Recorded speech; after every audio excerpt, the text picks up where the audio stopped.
Estamos en Generación N, voces que construyen el futuro con un periodista y militante político muy destacado, una visión muy acertada, a mi juicio, sobre muchísimos de los aspectos de la realidad nacional y en particular hoy, que se conmemora recientemente un aniversario más de la recuperación de nuestras Islas Malvinas. Queremos conversar con él acerca del peronismo y las Malvinas. ¿Cuál es la relación entre el peronismo y las Malvinas? ¿O hacia dónde podemos ir teniendo la herramienta del peronismo para algún día recuperar ese territorio irredento? Ariel Magirena, ¿cómo estás? ¿Cómo estás, Juan Carlos? Un gusto poder estar acá con vos y gracias por la invitación. Al contrario, gracias a vos. Bueno, te tiré un tema fácil, ¿no? Relación entre el peronismo y Malvinas. Sí, además un tema que me interesa y sobre el cual estuve indagando para tener elementos que fueran elocuentes al momento de tratarlo. En estos días republiqué un artículo que había escrito en relación con los 40 años de ese intento de recuperación por la vía militar en las islas y que se expresó en una guerra. Y, y esta vez quise resucitarlo por la oportunidad que da precisamente encontrarnos con un gobierno confeso admirador de la corona británica, confeso súbdito, podríamos decir, un tipo que eh, ejerce la presidencia de la nación y dice admirar a la cúspide de nuestra enemistad, que es la pérfida Margaret Thatcher, o al tipo que supo maldecir al peronismo, no solamente financiar el golpe a Perón del 55, sino declarar que no nos iba a dar a los peronistas cuartel hasta vernos exterminados. Eh, bueno, este es un momento donde tenemos que volver a reflexionar sobre Malvinas. Y aunque el nacionalismo, la patria misma está comprometida en esta causa, hablar del peronismo significa haber tomado medidas directas en relación con eso. Desde el Gaucho Rivero, que no se hacían, desde la primera instalación de habitantes argentinos en las islas, que no se hacía de esa manera. Primero con la vulneración de lo que los ingleses creían que ya eran sus derechos consagrados, porque hasta que llegó Perón, la Argentina era virtualmente una colonia inglesa por más de un siglo y medio. Pese a que habían sido expulsados de nuestra ciudad en dos oportunidades, en 1806 y 7, y pese a la derrota fáctica que significó el triunfo de la Armada Británica junto con la francesa, digamos, el poder militar más grande del planeta que pretendió navegar libremente las aguas argentinas y se encontró con una sorpresa, con que si los argentinos íbamos a manifestar esa fiereza para defender nuestra soberanía, a ellos no les resultaba negocio esa misión carísima para ellos de cruzar el mundo para abrir un mercado, se frustró y tuvieron que llegar a acuerdos que además promovieron decisiones soberanas, fundamentalmente de nuestros padres de la patria de aquel entonces, o de los primeros nacionalistas este, viriles como había sido Juan Manuel de Rosas. Eh, este contexto de sumisión a la corona inglesa recuerda que cuando termina la Segunda Guerra Mundial, o en las postrimerías, podríamos decir, de la Segunda Guerra Mundial, cuando comienzan a darse otro tipo de relaciones con aquella potencia, eh, Perón tomó políticas soberanas tan claras que tuvieron que pagar por la carne lo que la carne valía, que tuvieron que resignar los fletes que eran con lo que ellos ganaban. Ellos ganaban dos veces. Se compraban la carne, la carne se pagaba sola con los fletes y además nos cobraban los fletes con los cuales nosotros exportábamos a cambio de divisas que no era un intercambio justo. Y luego tuvieron que aceptar también una jugada maestra de Perón, que aprovechó la crisis internacional y la devaluación explícita de lo que además los conservadores ayudaban a sostener retóricamente porque le bajaban el precio totalmente, que eran los ferrocarriles argentinos, o los ferrocarriles que eran británicos, y Perón los compró con la deuda que los ingleses tenían con la Argentina. Inglaterra, que había este, tomado medidas explícitas de soberanía de su moneda y que había declarado en su momento inconvertible la libra, cobrarle a los ingleses era una pretensión prácticamente imposible, pero quedarse con el patrimonio de lo que ellos habían hecho para consumar una colonia de la Argentina se hizo para su desgracia. Pero esto no se detuvo aquí, porque en la década del 70 vuelve Perón y vuelve también la política soberana y a la muerte de Perón, perdón, primero no me quiero adelantar, poco antes de que muriera Perón, a principio del año 74, la corona británica, entendiendo que los propósitos de Perón, recién llegado a la Argentina después de 18 años de exilio, siempre se consumaban en éxito, dijeron, si este busca la consolidación territorial, la va a conseguir, así que mejor veamos la manera de negociar esto.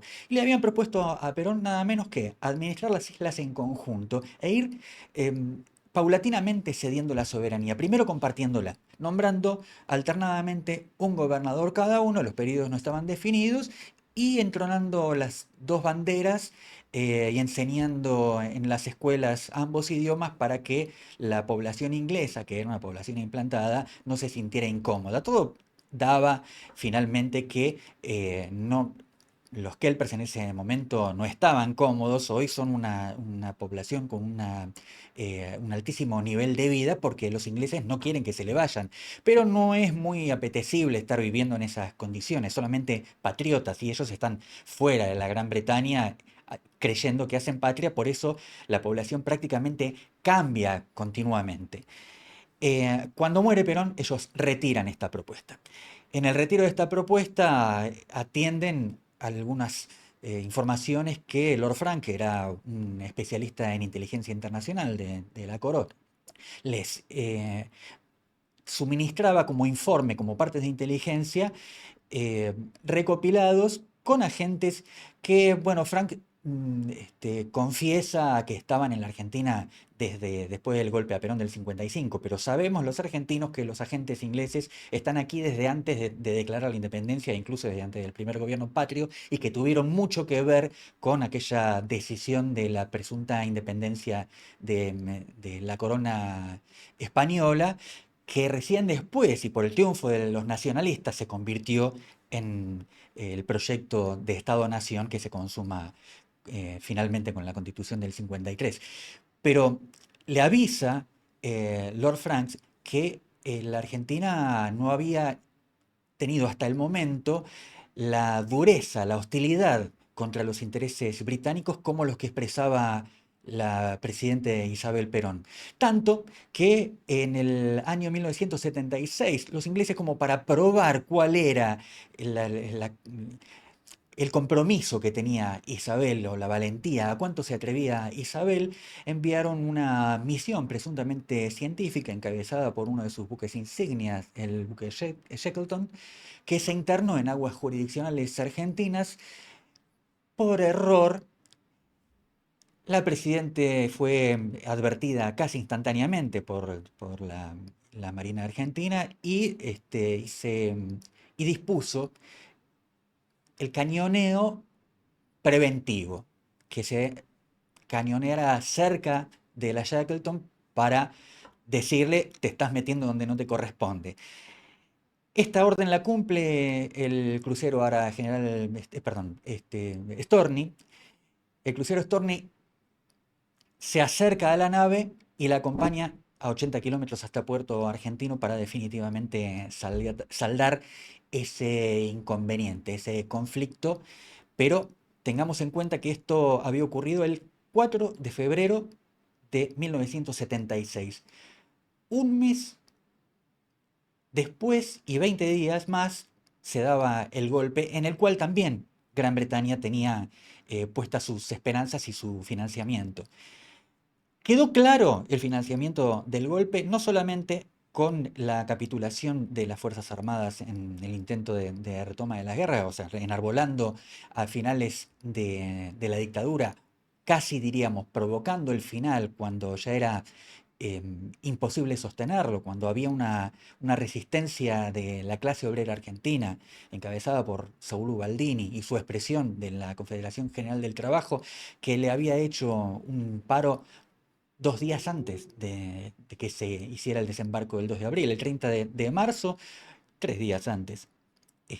Los trabajadores fuimos, yo era prácticamente un adolescente, fuimos hacia la Plaza de Mayo, coronamos el centro, no, en mi caso no hemos podido llegar a la plaza, recibimos la represión, pero fue tan feroz esto, en una escalada brillante de conexión de Ubaldini con su pueblo, especialmente con el pueblo trabajador, que había logrado sumar 19 paros, algunos parciales, otros más fuertes, hasta esa jornada heroica que los obligó a tomar una medida desesperada, para la cual las Fuerzas Armadas no tenían un completo acuerdo y naturalmente aquellos sectores que siempre estuvieron al servicio de la corona británica jugaron de una manera eh, sospechosa, si queremos decirle. Luego el informe Rattenbach diría que definitivamente Sí, hubo una entrega, incluso desde la conducción política del sí, país, que también estaba en manos de los militares. sí, Los ingleses lograron entonces, ante la desconfianza con los militares, después de este atrevimiento con el que verdaderamente no contaban, podían sospecharlo porque la bandera de Malvinas es muy sentida por el pueblo argentino, quisieron sacárselos de encima. Y entonces lo que había sido la última dictadura en instalarse de la región fue la primera en retirarse. En ese apuro lograron también apurar la recomposición de los partidos políticos y el peronismo llegó como podía, con decenas de miles de sus cuadros de renovación en esos casi 8 años de dictadura, en condición de muertos, desaparecidos, presos, clandestinos o exiliados. Con eso y además con este, una observación, digamos, infiel de las elecciones, hay un triunfo del radicalismo y luego del desastre, porque el radicalismo estaba en manos del Raúl Alfonsín, continuando la segunda etapa que le tocaba a la dictadura si hubiera seguido, que era la aniquilación del Estado. Recordemos que durante la dictadura, pese a que se instaló el neoliberalismo, no se destruyó el Estado, se lo endeudó de forma estratosférica. Pero el Estado seguía funcionando mal y en forma represiva y absolutamente infiel porque estaba corrompido hasta los tuétanos. Pero llegó un Estado que Alfonsín recibió prácticamente desmantelado y que él se encargó personalmente de desmantelar en beneficio de privatizaciones que no iban a ir a otro lugar que el capital extranjero. El desmantelamiento consistió, naturalmente, en que el Estado no estaba en condiciones de responder al desastre que ya había producido la dictadura. Luego de él, ¿quién llega? El candidato que ellos esperaban. Los ingleses esperaban un candidato que no solamente eh, continuara con el modelo de sumisión, el modelo colonial, sino que lo hiciera en nombre de la fuerza revolucionaria histórica de la Argentina, la primera fuerza revolucionaria histórica de contenido popular, la que había descubierto y puesto al pueblo como protagonista.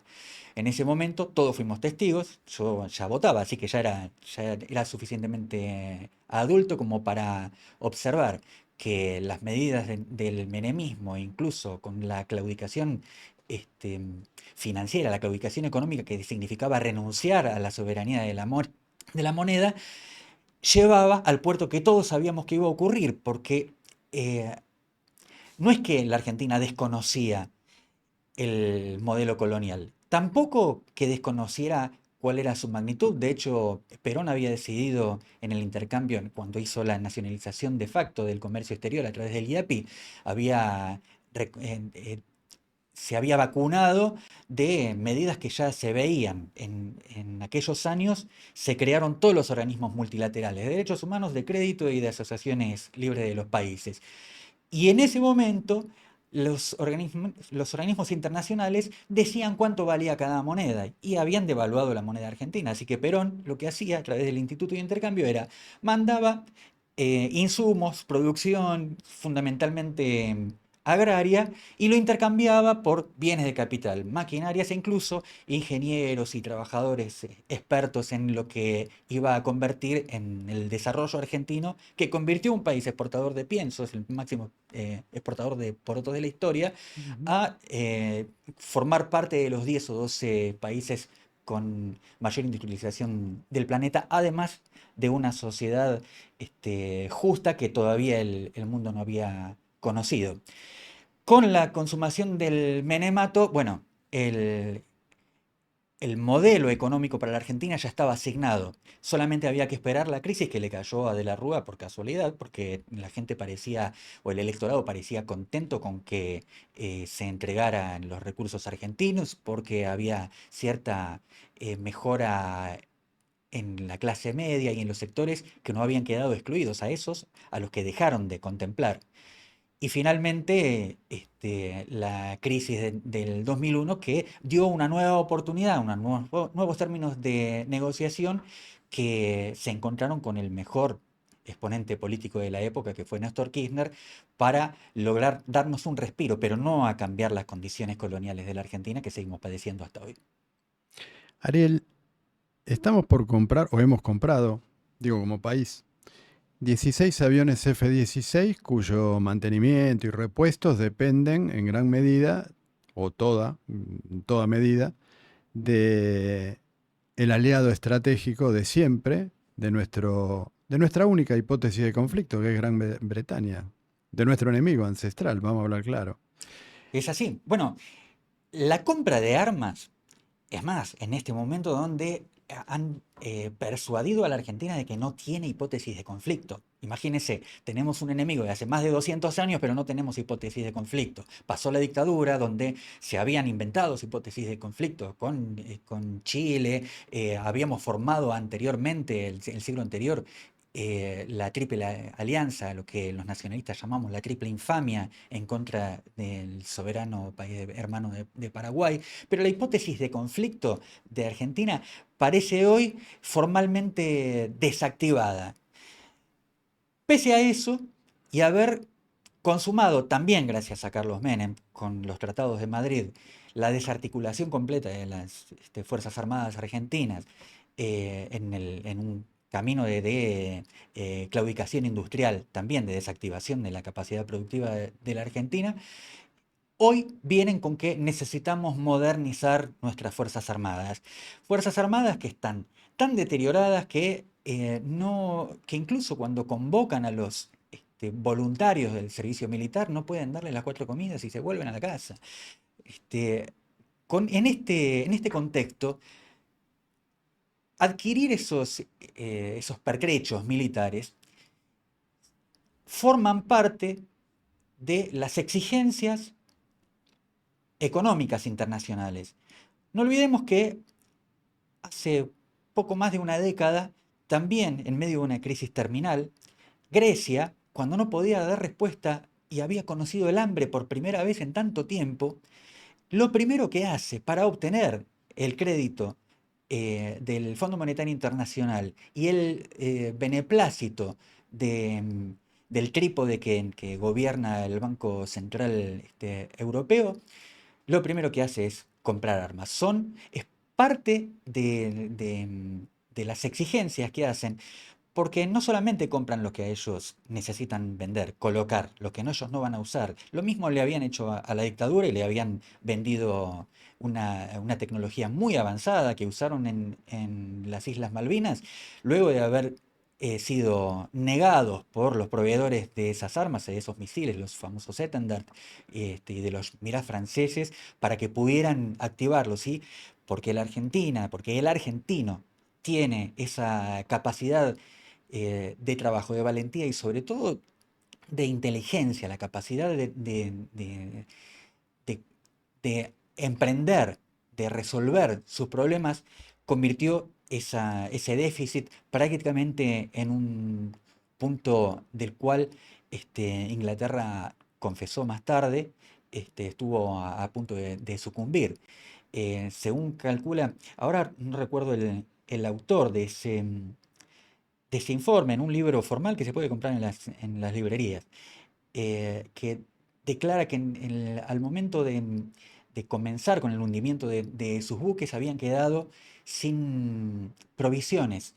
Y, y hay anécdotas dramáticas de aquellos tiempos que nos cuentan nuestros veteranos y también los excombatientes ingleses. Uno que tuvo muchos años de tratamiento psiquiátrico porque se descubrió en plena guerra disparando contra un soldado rendido, un soldado argentino rendido, cuando ya las tropas argentinas habían capitulado, para tomar sus provisiones y se puso a comer delante de él mientras estaba herido y que cuando terminó de comer se dio cuenta que había matado a un hombre por hambre y se ocupó de ver si podía rescatarlo. Finalmente no estaba muerto, entonces salvó la vida y el soldado puede hoy contar esa parte de la tragedia para la cual no estaba preparado Gran Bretaña. Ellos vinieron como en una fiesta. Ellos hicieron una celebración cuando cruzaron el Mediterráneo, perdón, cuando cruzaron el Ah, claro. Ecuador.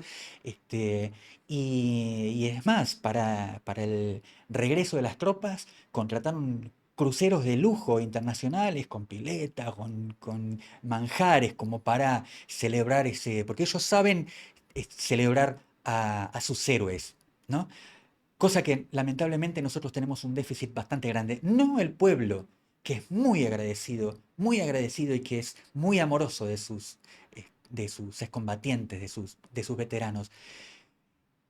No tanto los sectores progresistas que han querido endilgarle a las Fuerzas Armadas, que alguna vez fueron un motor importantísimo, por lo pronto en la independencia de la patria, por lo pronto en la consolidación de un Estado-nación, por lo pronto en la industrialización después de ser un país virtualmente atrasado. Hablamos de Mosconi, de Sabio o de Perón.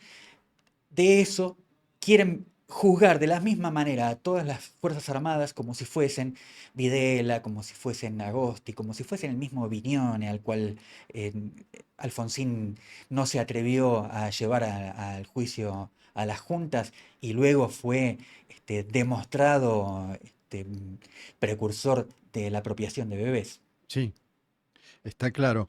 Por otro lado, el presidente Alfonsín también desactivó el misil Cóndor, un arma estratégica que hoy, de poseerla, estarían bastante bien distintas las cosas, ¿no, Ariel?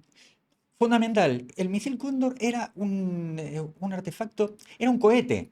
Era un cohete que podía convertirse en misil. Y podía convertirse en misil y llevar ojivas nucleares si quisieran.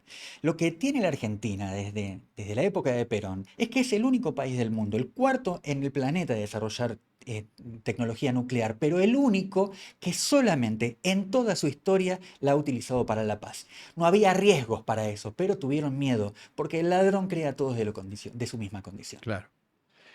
He conocido, tuve la suerte de conocerlo, quiere guardar un poco en no en el anonimato total, pero sí en cierta discreción a uno de los ingenieros de la parte electrónica del misil Cóndor y hay algunas anécdotas que lamentablemente no puedo transmitir eh, por respeto al secreto que me pidió Ujú. esta persona, este ingeniero.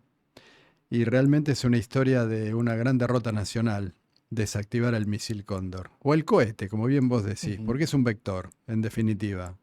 Y así como un cuchillo se puede usar para cortar un pedazo de asado, también se puede usar para matar, ¿no? Ujú. Yendo a... Entre otras desactivaciones, porque yo que era un niño que muy chiquito se asombró con la llegada del hombre a la luna, Mm. descubro después, más grande, porque por el interés, por el alma patriota, de decir, ¿y nosotros qué hicimos frente a esto? La Argentina Sí, tenía desarrollo sí, sí. aeroespacial, y fue el primer país de poner un animal en órbita y regresarlo vivo. Allá afuera quedará la perrita laica, como recuerdo, y estará navegando por el espacio, no pudriéndose jamás. Pero nosotros al mono Tito lo trajimos. Es verdad, es verdad. Y hoy no tenemos programa Y hoy aeroespacial. no tenemos programa espacial. Casi no tenemos programa aeronáutico tampoco. Y casi no tenemos programa científico. Y casi no tenemos, creo que es lo último que están por intentar Ujú. desactivar, pero también depende de nosotros. ¿Cómo salimos de esto, Ariel? De esta Lo primero entrega que de soberanía. necesitamos Sí, entiendo perfectamente a dónde vas porque es mi desvelo. No puedo entender. Sobre todo porque hemos estado muy cerca. En los últimos 4 años de gobierno, el pueblo argentino lo único que pretendía era la atención de lo más urgente, terminar con el daño. La Argentina es una mujer golpeada, a la que nosotros vimos magullada, con heridas, sangrantes, algunas de ellas, y la convencimos de que se sacara de encima al golpeador. Y cuando se deshizo de él, dijimos, bueno, ahora empieza, todas las heridas sanan con el tiempo. Es un proceso celular normal, no hay que herirla más, pero la fuimos viendo cada vez más golpeada, más herida. Y cuando señalamos que eso estaba ocurriendo, nos pedían que nos calláramos porque éramos presuntos voceros del enemigo. Y aquí vino el enemigo. Aquí vino el enemigo. Y vino porque Perón decía que el pueblo tiene un olfato que todo lo huele. Y el pueblo entendió que había sido traicionado en sus expectativas y que estábamos más pobres y más endeudados que como nos había dejado el lamentable episodio de Mauricio Macri.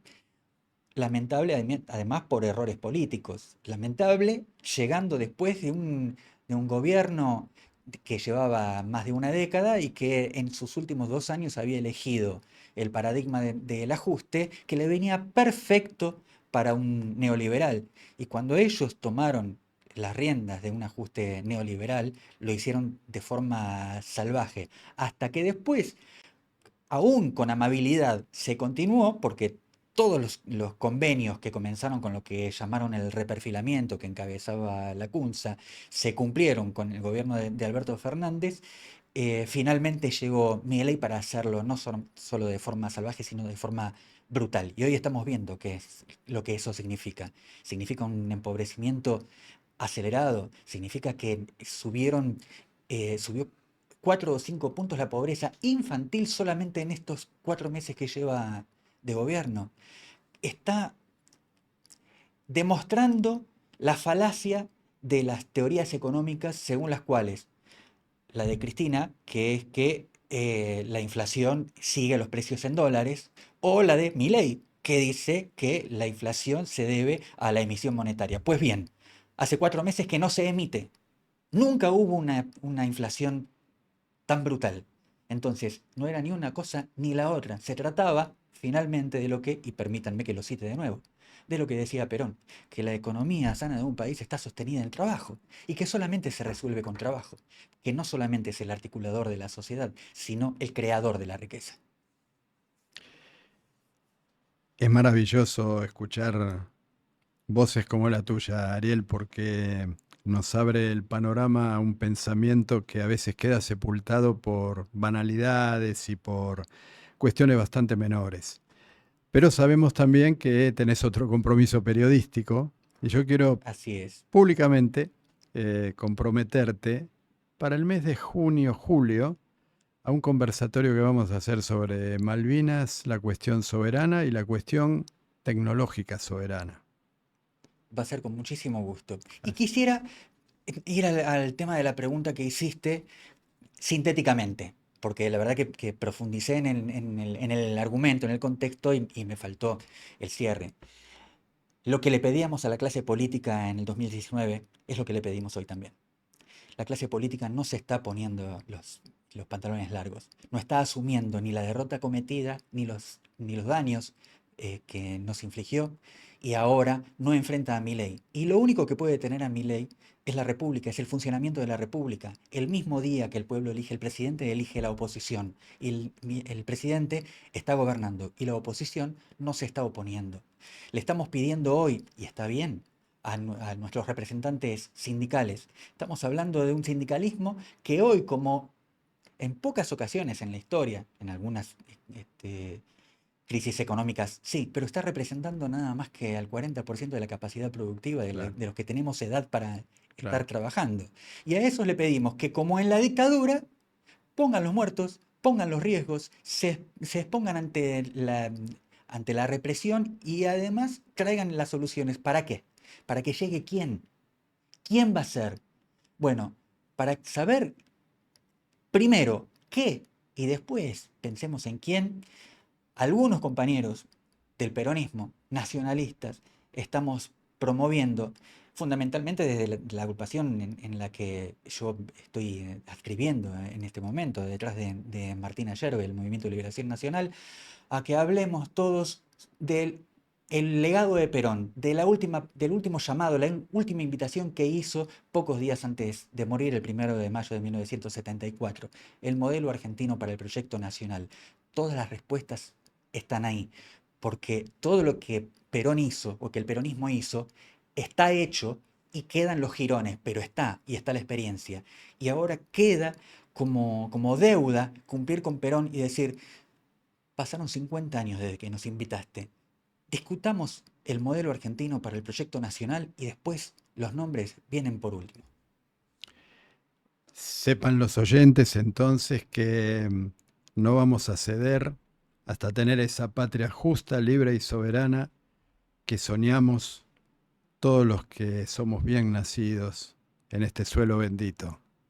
Muchísimas gracias, Ariel. Ha Muchas sido un gracias, Juan enorme Pablo. placer. Viva la patria. Viva la patria.